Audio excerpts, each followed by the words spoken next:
اب اندازہ لگائیے اگر حدیث کو نہ مانیں تو ہم وضو کیسے کریں گے؟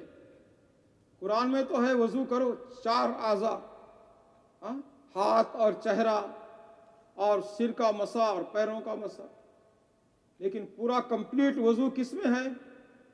اللہ کے نبی صلی اللہ علیہ وسلم نے جو بتایا ہے حدیث میں ہے۔ اور اسی طریقے سے شادی بیاہ کے مسائل، وراثت کے مسائل، یہ سب قرآن میں اشارہ کیا گیا ہے اجمالی طور پر، لیکن تفصیلی جو کر کے بتائے ہیں، کسی کا انتقال ہو جائے تو اس کو کیسے دفن کرنا ہے، کیسے غسل کرنا دینا ہے، کیسے اس پہ نماز پڑھنی ہے، یہ ساری تفصیل اللہ کے نبی صلی اللہ علیہ وسلم نے اپنی 23 سالہ زندگی میں آپ نے کر کے بتائی ہے۔ تو اندازہ فرمائیے کہ اگر نعوذ باللہ ہم حدیث کو نہ مانیں تو قرآن کو بھی نہیں مان سکتے، اس لیے کہ کس نے کہا کہ یہ قرآن مجھ پر نازل ہوا؟ اللہ کے نبی صلی اللہ علیہ وسلم نے فرمایا، اور یہ چیز حدیث میں ہے۔ اگر ہم حدیث کو نہ مانیں تو قرآن کو بھی نہیں مان سکتے، اس لیے کہ آپ نے فرمایا حدیث میں، الا انی اوتیت القرآن ومثلہ، بھائی میں قرآن دیا گیا ہوں اور اس کے مانند اور ایک چیز دیا گیا ہوں۔ وہ کیا چیز ہے؟ وہ آپ کا اسوہ ہے، وہ آپ کا طریقہ ہے، وہ آپ کے ایکسپلینشن ہے، کیسے آپ ایکسپلین کیے، تشریح ہے، تفسیر ہے، توضیح ہے، مطالب ہے۔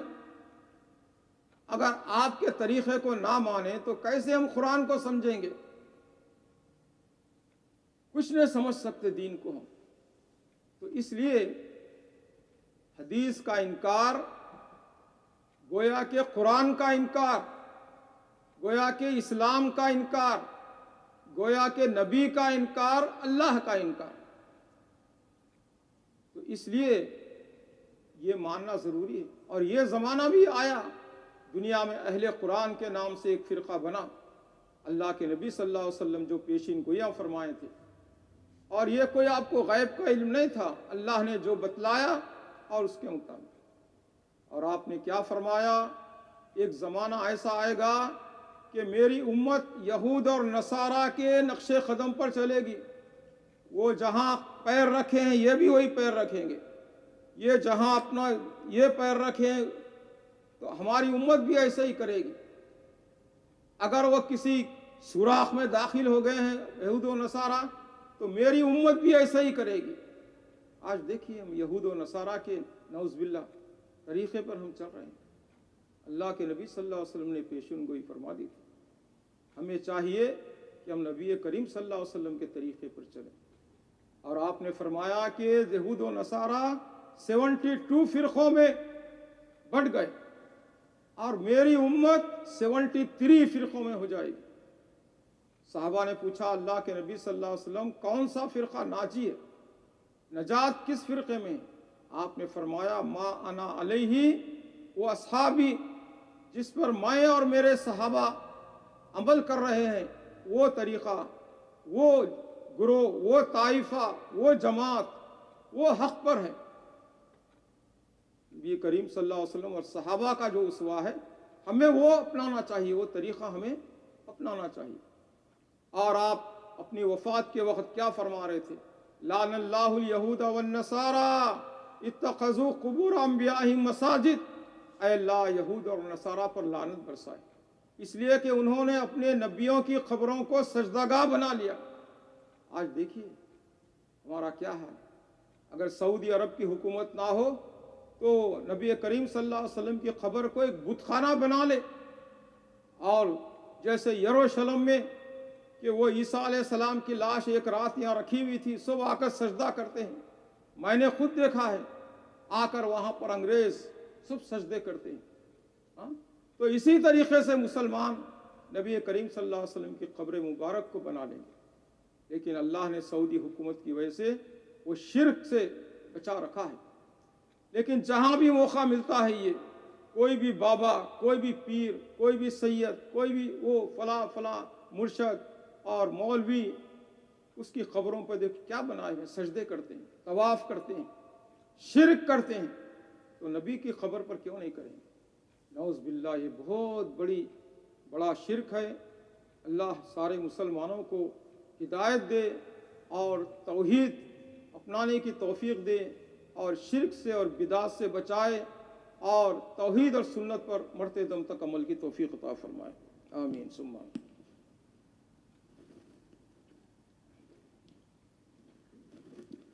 الحمدللہ رب العالمین والصلاة والسلام علی اشرف الانبیاء والمرسلین محمد وعلی آلہ وصحبہ اجمعین۔ ربنا ظلمنا انفسنا وان لم تغفر لنا وترحمنا لنكونن من الخاسرین۔ ربنا آتنا فی الدنیا حسنۃ وفی الآخرۃ حسنۃ وقنا عذاب النار۔ ربنا هب لنا من ازواجنا وذرياتنا قرة اعین واجعلنا للمتقین اماما۔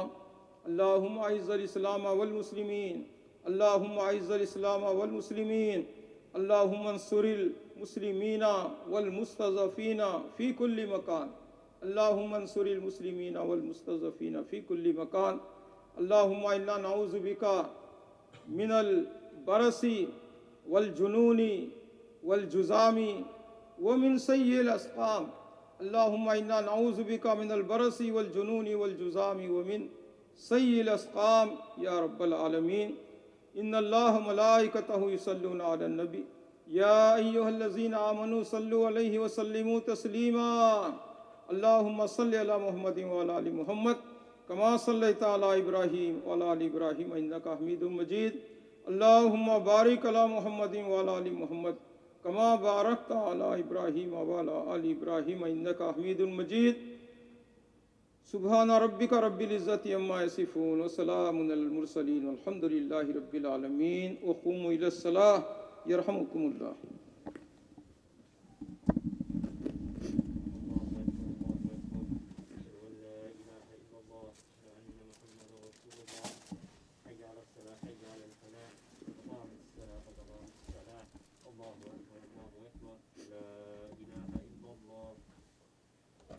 سووا صفوف، اللہ اکبر۔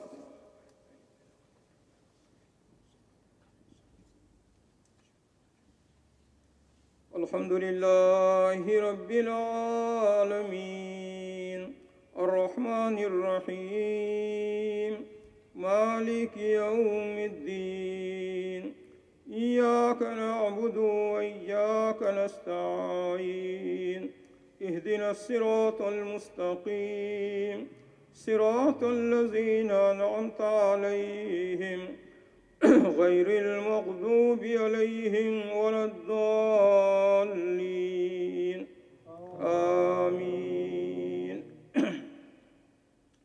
قد افلح من تزکا وذکر اسم ربہ فصلی بل تؤثرون الحیاة الدنیا والآخرة خیر وابقى ان هذا لفی الصحف الاولی صحف ابراہیم وموسیٰ۔